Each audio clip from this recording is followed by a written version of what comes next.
Welcome to the Nobody Asked podcast, where once a week, Sam dives deep into the emotional roller coaster that comes with being in your 20s. Get ready to discuss relatable struggles and hear her perspective on relevant topics that, seriously, nobody asked for. Hey bitches, welcome back to the Nobody Asked podcast. I'm your host Sam, and it's been a while. I can't believe this is like literally the first episode of the year and it's already February. So please don't kill me. I totally realized that I did promise to not ghost you and then decided to ghost you for a month, which isn't actually a full month because I did take, well, actually, I guess at this point it will be like almost a full month. Okay, so I suck. We're just gonna let's just pretend like that didn't happen. But I'm gonna catch you guys up so you can kind of figure out what's been going on and why I didn't start posting episodes again January 19th like I had originally planned to. Also, if my voice sounds a little bit weird today, I think I have bronchitis or like a flu. I don't know. I'm trying to get a doctor's appointment this week. But I am not doing well, but I knew that if I ghosted you for another week, someone would literally kill me. So I'm going to try to keep this like little brief description on why I like was gone for so long and like where I was. I'll keep it short, but I feel like you guys know me really well and you know that I'm kind of a talker, so we'll see. I'm going to try to keep it short though. But I spent so much of January just like planning things for the podcast. I will admit I wanted to pre-film a lot more than I did. I didn't want to pre-film my first video back because I wanted it to be natural and I wanted to be able to like catch you guys up on everything that's been going on. But I did a lot of like script writing because I do like write out the scripts like and kind of do an outline for every episode. So I did that for all of them. I kind of just like went through the calendar and like planned everything and like figured out what kind of content I want to make. And then if you're watching this, you can probably tell that the background is different. It's probably still going to be different in a few videos. If you're listening to the audio version, then this definitely means nothing to you. But if you're watching it on YouTube, then you're seeing the fact that the background has like different neon lights. I'm still working on it. I haven't really figured out how to use them. And I do think I'm going to like kind of do different spots throughout my art studio and my bedroom. But for right now, I kind of really like the like pink and blue in the background. I wanted to do like teal because that's like part of the color scheme for like the podcast. But it just didn't show up as well as this like deep blue. But anyways, I just have a lot of things coming up this year and like a lot of ideas and plans, and I'm just really excited about it, and I hope you guys are excited too. It's actually funny because I've been like feeling weird not posting a podcast, to be honest, but I think it's really funny because I honestly didn't think that anybody would really notice.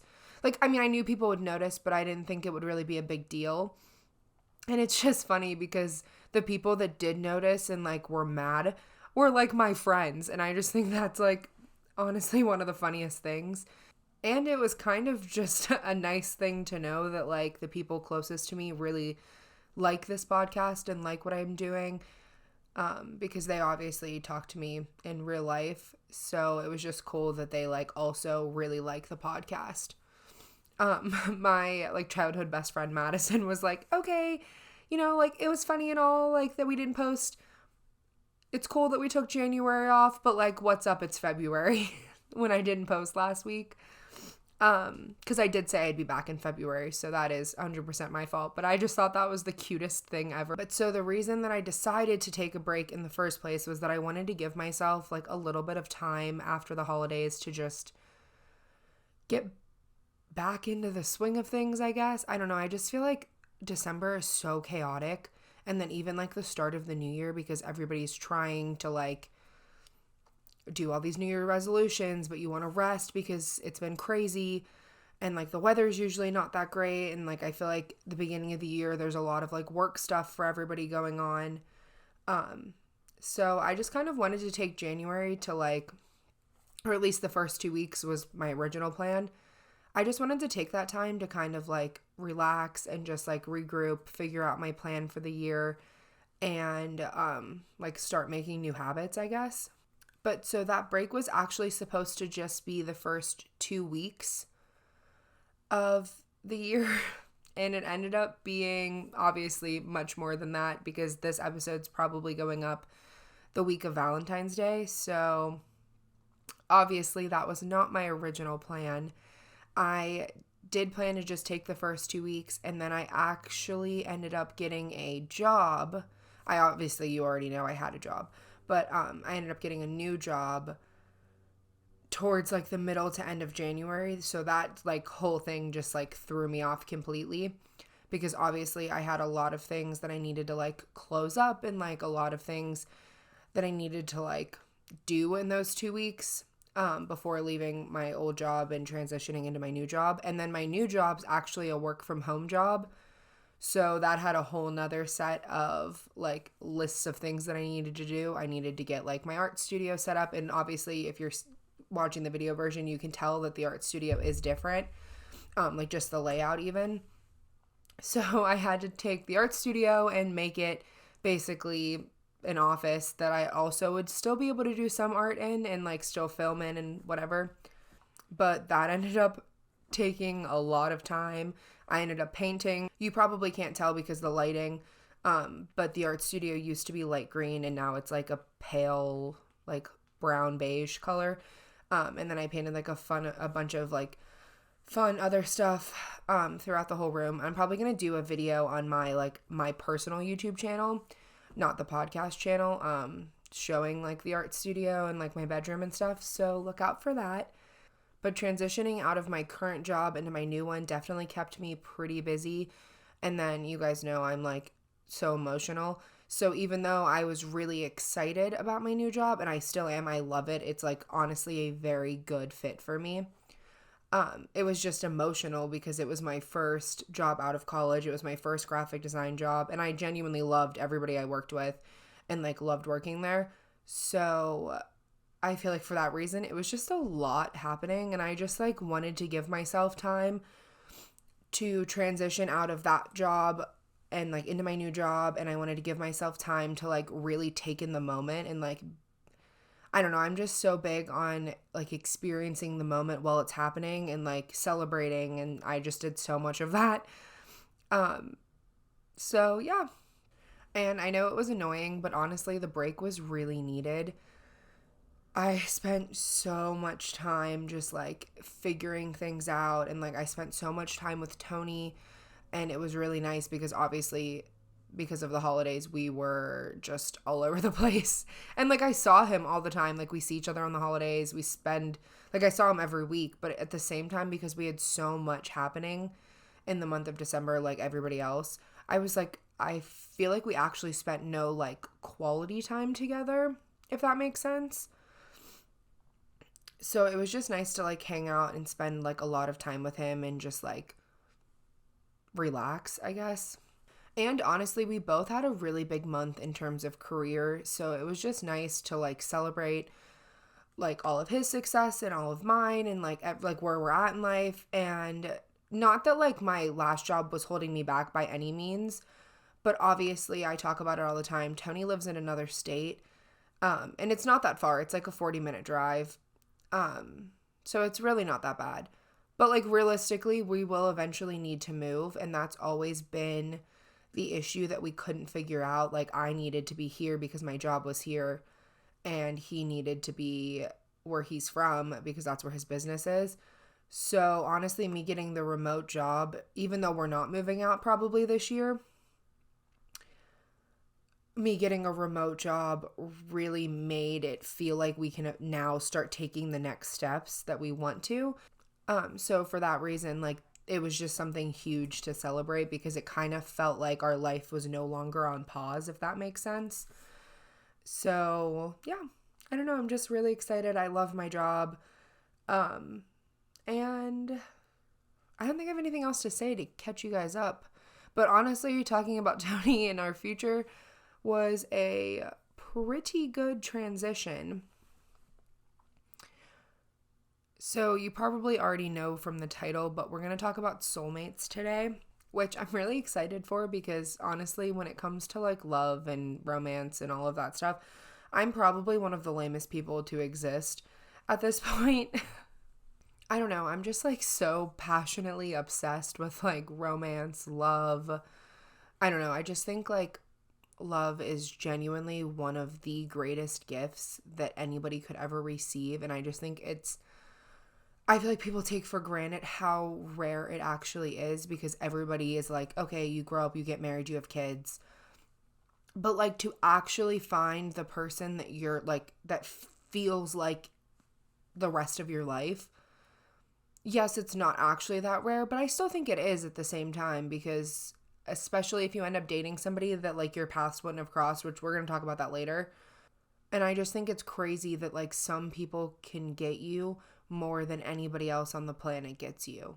You know what I mean? Like there's a bunch of people that know me and like that I like and I like to spend time with, but there's only so many people that I'm like my soul understands your soul. Like our souls are besties, if that makes sense. And I know that sounds so dramatic, but I just think that people take for granted how rare it truly is to meet people. And like I'm not even just saying like your significant other because we're going to talk about this in a minute, but I just think people do not value soulmate like relationships enough. I don't think that you only have one soulmate. I don't think your significant other is the only person on the planet that your soul was made for. I don't know. I just think it's crazy that like a handful of people on the planet can just like get you better than anybody else does. And like I say people because I honestly don't believe that everybody just has one soulmate, and I don't believe that like your soulmate has to be like a romantic partner. The other day I was listening to the Call Her Daddy and Jay Shetty episode.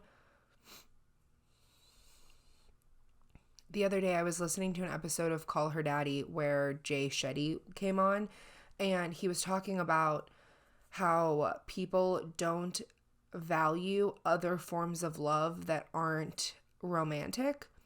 And honestly, after that episode ended, I could not stop thinking about it. Because like, yes, I feel pure, unconditional love for Tony.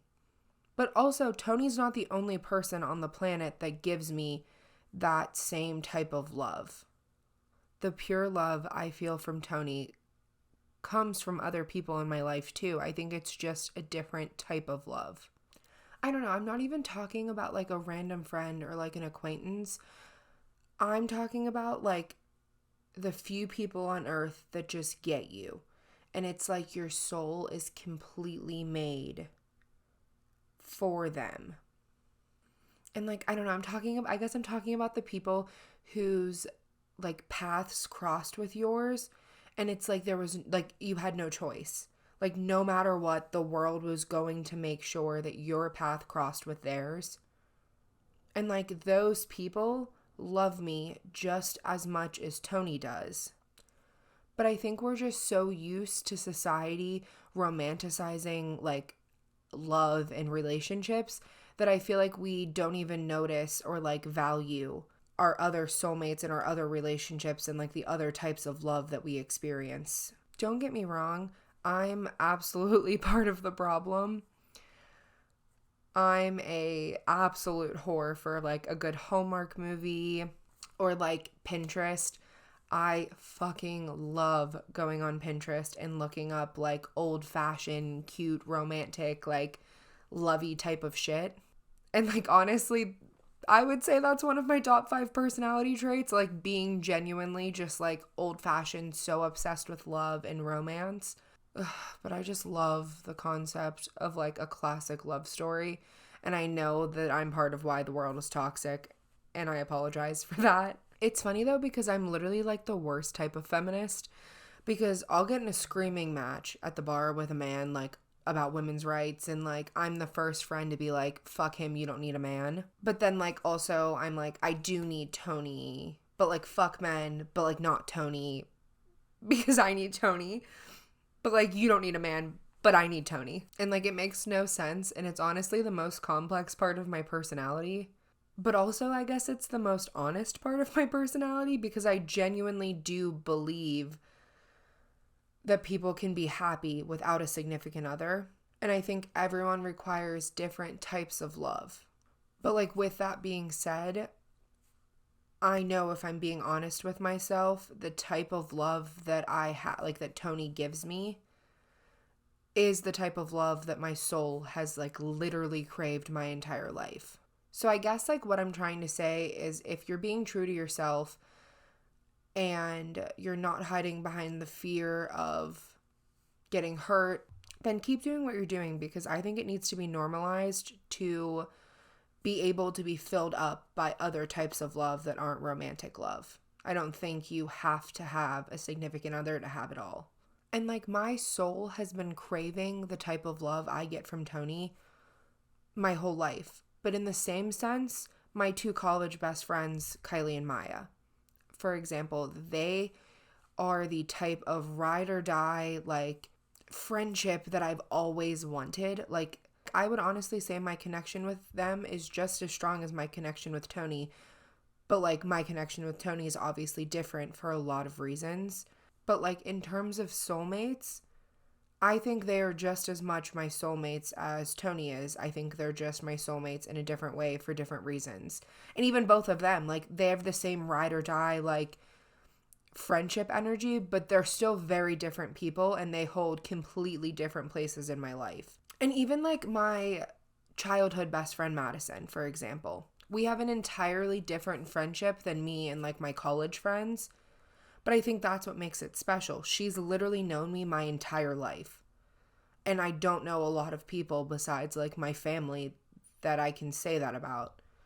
And I think because she literally lived it all with me, we just have an entirely different bond than I have with anybody else because she was physically there for all of it. And like we have memories together that I could never have with another person because she was there for everything. But like at the same time, I still have an overwhelming amount of love for my childhood friends and my college friends. You know what I mean? Like they're different relationships, they have different values in my life, but that doesn't change the fact that I genuinely adore all of them. And it doesn't change the fact that like they're still special in their completely own ways. And I feel like when I was younger and like honestly a lot dumber, I feel like I had a toxic idea of like friendship and even soulmates, honestly. For whatever reason, I used to associate friendship with like having one best friend and like one person that you could go to for everything that could be everything you need. And like at the end of the day, I feel like I was always like let down or like upset, if that makes sense, for no reason because it's literally impossible for one person to be everything to you. You know what I mean? Like one person cannot across the board be everything you could need. And like I get it that people have like there are plenty of people that have like one number one best friend, like that's their ride or die bitch.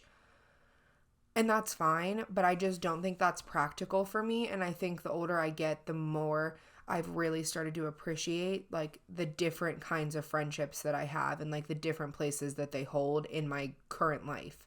I just think there are millions of people on the planet and it's impossible to think that one person is everything and all you need.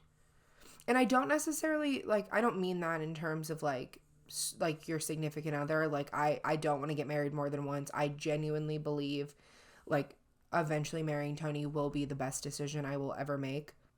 But like in terms of just like connection, soulmates, like relationships, friendships, not like romantic relationships, genuine friendships.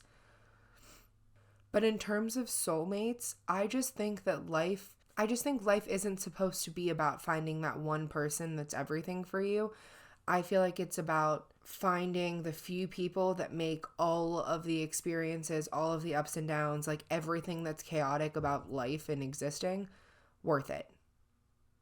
And I feel like even if you have 2 or 3 of those people in your life, and they don't have to be a friend, they don't have to be a boyfriend, it could be a mom, a mentor, a teacher, it could be anybody.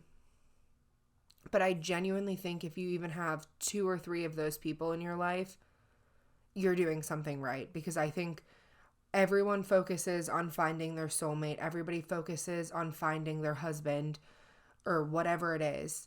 And I just think that a lot of people don't value the friendships that get you through all of those hard times while looking for that husband.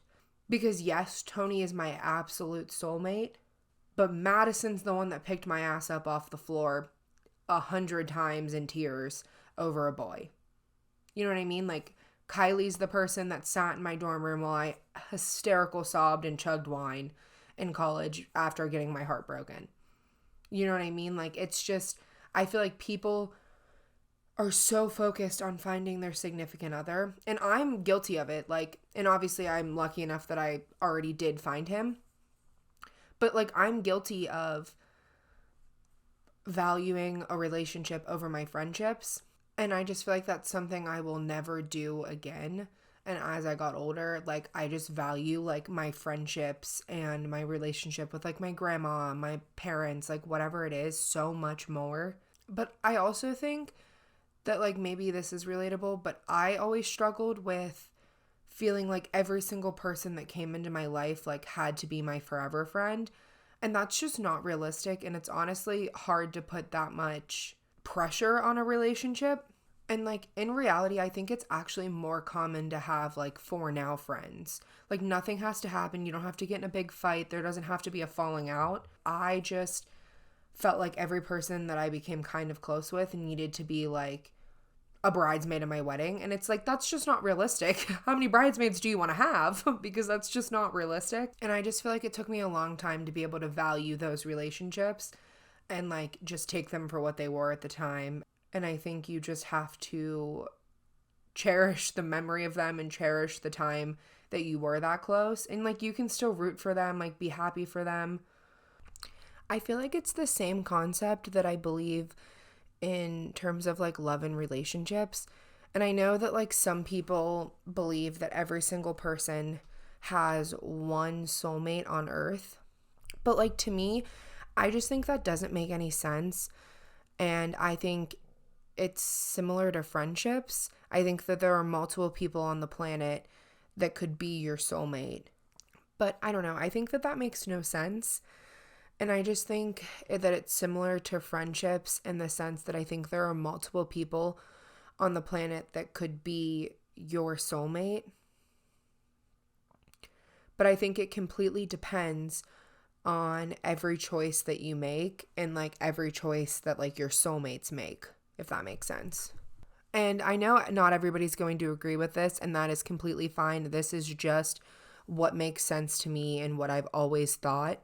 But like, it's always made sense to me because I think that's why some people end up not meeting their person. Because like maybe one of you or both of you made choices that took you down such completely different paths that like you couldn't even meet. And like, with that being said, I know this is going to sound super literal, but like I don't mean it as literal as it's going to come off.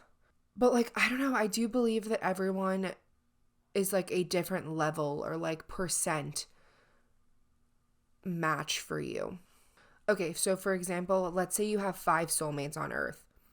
Each choice you make leads you to a different one. And I think making, depending on the person, either like more bold choices, things that are a little bit more unexpected, could lead you to maybe a better match. I just think every choice you make leads you to the person you're going to spend the rest of your life with, or not spending the rest of your life with anybody. Okay, let me use this as an example. If I didn't date my ex-boyfriend, I wouldn't have ended up transferring to West Lib. And if I didn't transfer to West Lib, I literally wouldn't have met Tony, who I'm going to marry. Like, I wouldn't have met literally the love of my life had I not transferred. But I probably wouldn't have transferred had I not dated the person before Tony. And even more than that, had the person before him, like if that would have worked out, I wouldn't even have started dating the guy after to then end up at West Lib and meet Tony. And I know that most people believe in like an uncontrollable fate that just exists. And like, I agree that fate exists, but I think it can only work so much. But like, to me, I made a choice to go to West Lib. that was a choice. I would say fate put me and Tony at the same party on move-in day and made us bump into each other and like meet. But I don't think fate is why I ended up at the school I ended up at. I think it was a million tiny little decisions that put me in the place to meet my perfect match. But like realistically, I could have ended up in one of those previous relationships, not, and like if we wouldn't have broken up, how would I have ended up meeting Tony? How would I have ended up in West Virginia? Like it just, there's no way we would have met had I not decided to go to that school. So like maybe fate had something to do with like who I dated before Tony, and then that's how I ended up at West Lib. But like the actual choice to transfer colleges was a choice that I made.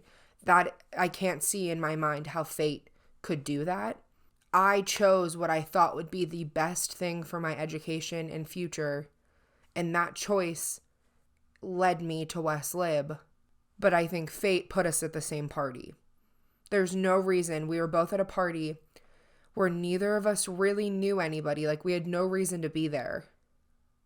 Ended up at the same one, bumped into each other, and then had a conversation. And like I would agree that that's fate. But every choice after that, with or without knowing, was still a choice we made that ended up with us being together. Like I was still in a relationship for months after we met that night. And like he was like living his single life, like first time being single in college. But like we chose to make mutual friendships. We chose to both join Greek life, and we ended up joining a fraternity and a sorority that like spent a lot of time together. We chose to end up sitting at the same table with the same people that we both knew in the union, and like we chose to talk and become friends. But even more than that, Tony chose to ask me for advice on like design stuff, knowing that I was newly single. Like he chose to go into that with a plan. And like I chose to go get ice cream with him after I helped him with the design stuff. But like at the same time, had I not transferred, there was literally like a 1 in 5 million chance that we would have met. I think fate is good, but I also think if you're a person that believes in free will, in my brain at least, I don't think it makes sense for fate to be able to do all of that and also still be me having free will. Obviously, this is just my opinion, but I think fate is almost like the little bit of magic sprinkled in from the universe that gives you that spark that makes it kind of feel like you're in a rom-com. But like at the same time, I think love is hard, and I think it takes a lot of hard conversations, and I think it takes a lot of tough choices, and I think you have to actively choose each other and like know that it's worth it. I don't know, I just think that fate is the counterbalance that we need. Like I think love has a lot of hard, tough things, and then those little moments that feel like fate, that feel like magic, is kind of like the balance we need to like make everything make sense. But like to me, I just think that love is a bunch of little choices that when you put them all together end up being something that completely changed your life, like in a big way. But I think it's all based on small choices that make that happen.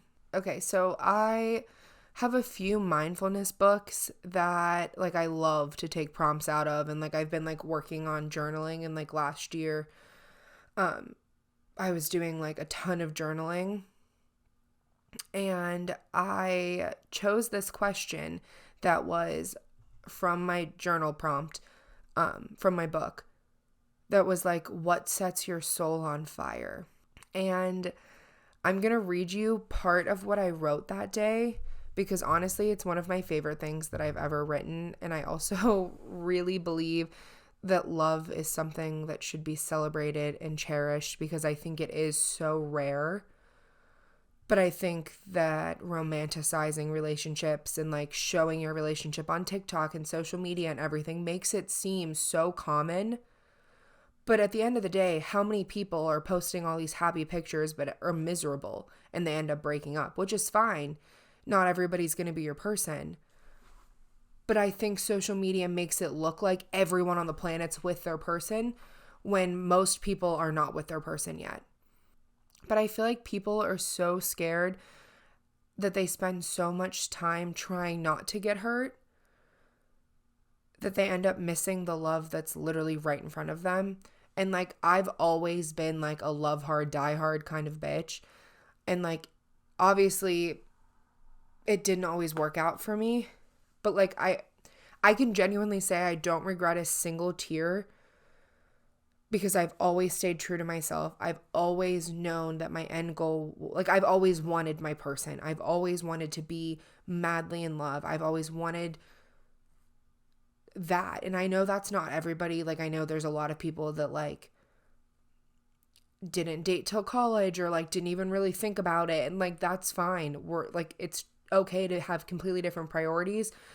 But me being genuine to myself, I know that I've always been a romantic. I've always been a hopeless romantic. I've always wanted I've never went into a relationship with just if it works out, it works out. I've always wanted to be in love and have my person, like from such a young age. So I could never regret it.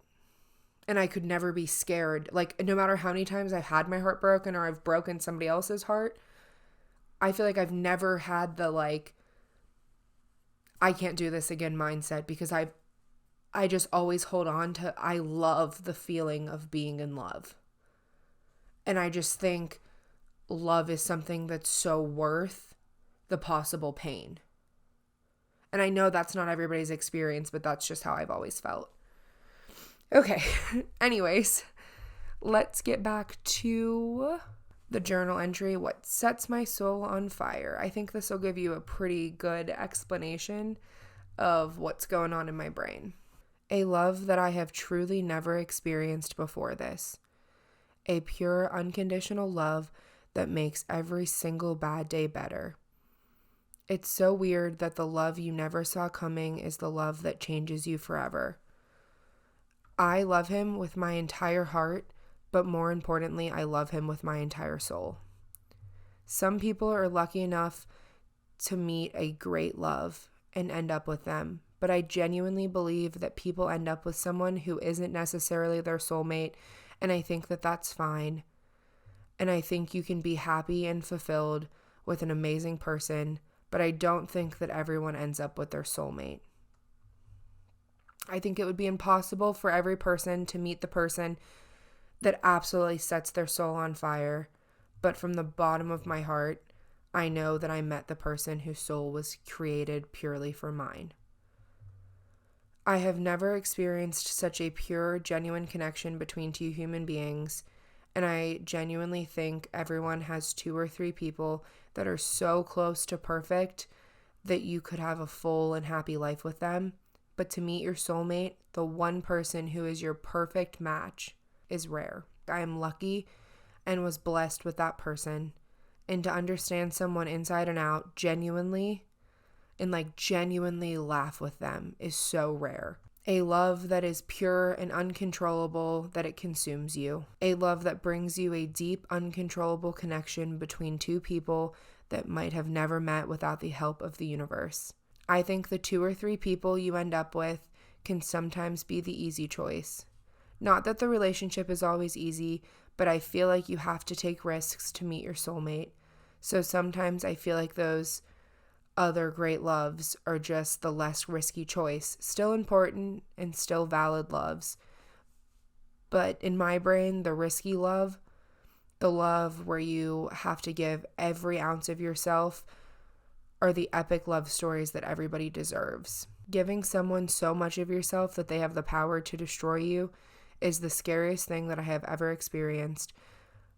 But if it's your soulmate, it is quite literally the most epic romance one person could ever experience. I know not everyone will or even wants to experience an epic love story, but I think if it's what your soul craves, I swear to God, you will not settle for anything less.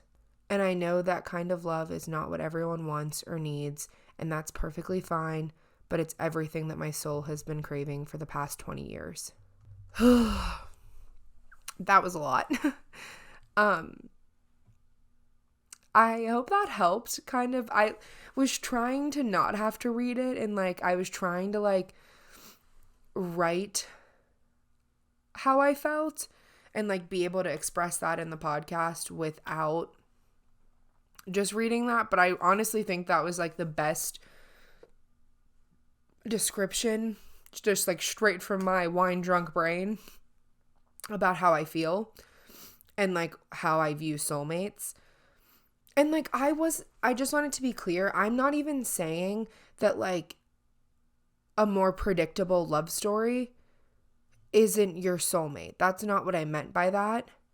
But like, okay, obviously in my scenario, I had to transfer schools. I had to go an hour away from my, like an hour and a half-ish away from my home. I had to like do all these things to meet Tony.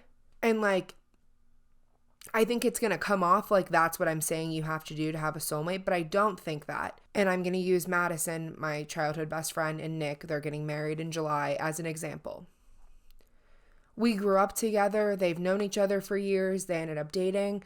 So yes, it doesn't sound risky, but they started dating when we were in 8th grade.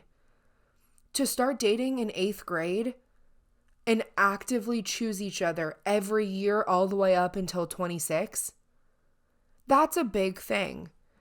And I think it seems not risky, maybe like because they knew each other and like we all grew up together, like scenario wise, we were in the same place.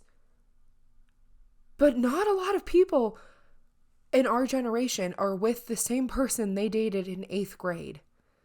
And in my brain, they are perfect matches. And they worked so hard and chose each other for years when it would have been difficult for anybody to choose people. Like it was hard in 8th grade to put your relationship first, but they actively chose each other our entire lives. And to me, that is just as risky and like bold of a love as any other. And I think that's what I'm trying to say. I think it doesn't have to always be some big move or some big life change. But I think there are so many people that I've like encountered or like that I know say things like, well, nobody else is going to love me, or like, this is the best I can get, or like, what if they leave? Like, I don't know if I'll get somebody else. And so that's what I'm trying to say. If this is not the person that makes fireworks go off in your brain when they look at you, don't settle for them. Because I have heard so many girls like that I've been friends with or that I've known or like drunk at the bar, whatever it is. I just have heard so many people say, what if I don't find anybody else, or who else is going to love me? I'm never going to get anybody else. Like, this is what I deserve, whatever. And I just think that's simply a lie. And I think that's not true. And I think you're scared. And I think that's fine.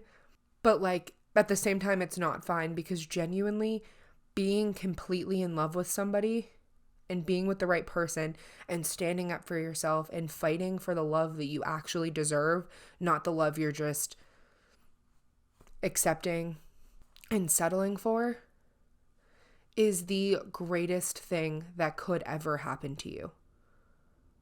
And I know it's scary, but to me, like, this is just my opinion. I know that this isn't going to relate to everybody, but to me, the thought of being with somebody that is not my soulmate, like the thought of settling for somebody, has always been scarier to me than possibly getting hurt trying to find that person. Earlier we talked about different types of love being intense, but like being special in their own ways.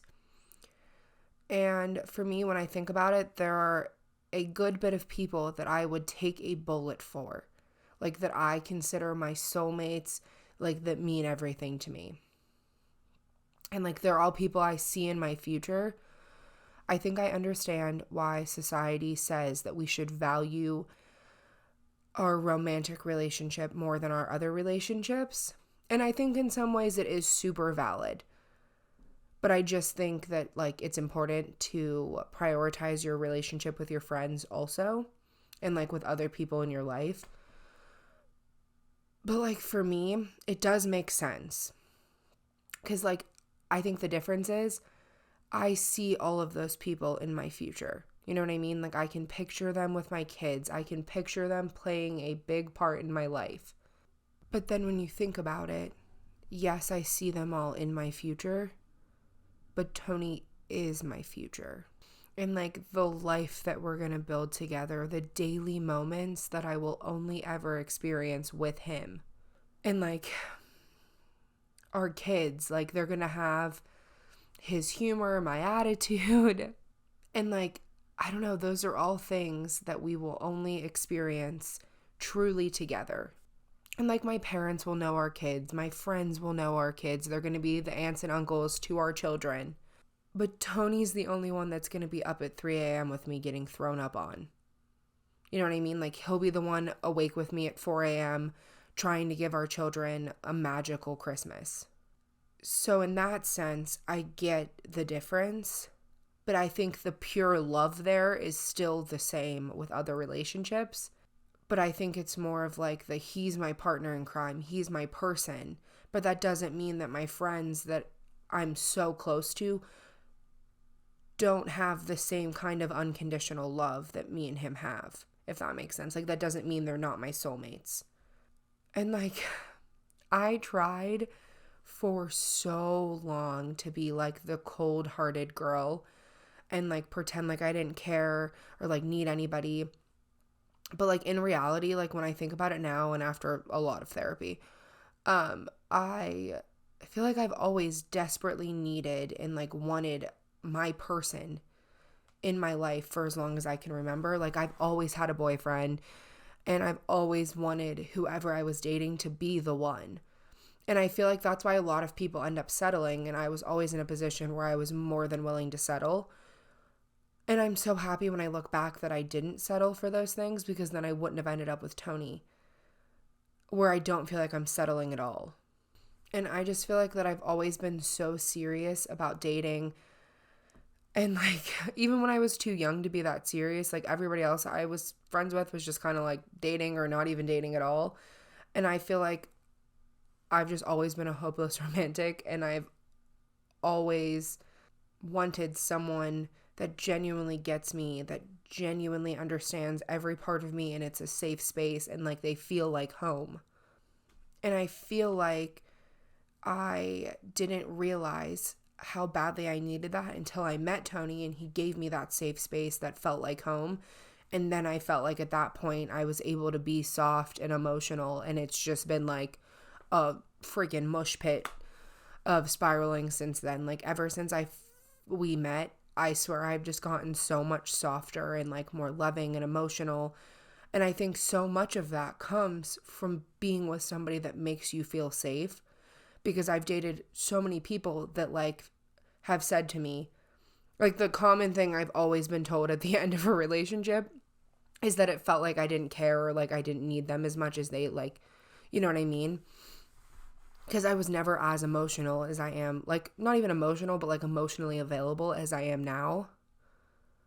And I think, yes, that's therapy and growth and age, but I also think a lot of that is being with somebody that makes me feel safe and comfortable and heard and loved. And I think that's why I just am such a strong believer in not settling for someone that might be an okay match for you. Okay, let's wrap this up before I start crying. I titled this episode My Soul Fell First, because honestly, that's the only way that I can describe the experience.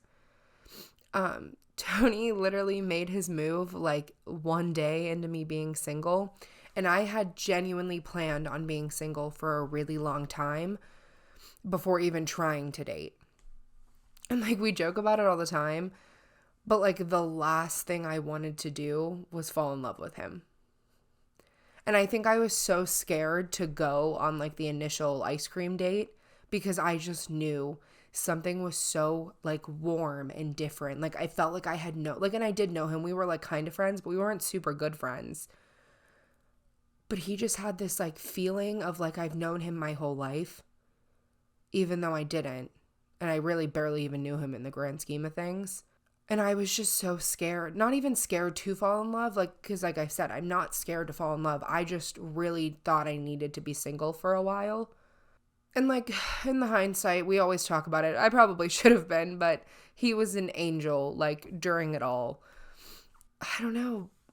Like, it was just like, no matter how loud my brain was screaming, like, what the literal fuck are you doing, bitch? My soul just like melted more and more every time that man smiled at me. It was like we went for ice cream one day, and then it felt like the next day I was looking at him while he was talking, and every part of my body was just like, fuck, I am all in. I am madly in love with this 6'4" redneck whose smile just melts my body. And that's how I met your father. No, I'm totally kidding. If you didn't get that joke, then I'm so sorry. That was just a bad TV joke. If you've ever watched That's How I Met Your Mother. But if you got that joke, you're my fucking soulmate, bitch. Okay. After the bad joke, I think this is my moment to leave. And I'll probably start crying if I don't. So I am very happy to be back. Super excited about the new setup. And I just hope you guys are as excited as I am that I will be now posting every week again. But please don't tag me if I like miss a week, because it'll probably happen. I'm really shooting for not missing a week, but I'm kind of a hot mess, so we'll see. I hope you guys have a great rest of your week, and I will see you bitches next Thursday. Bye.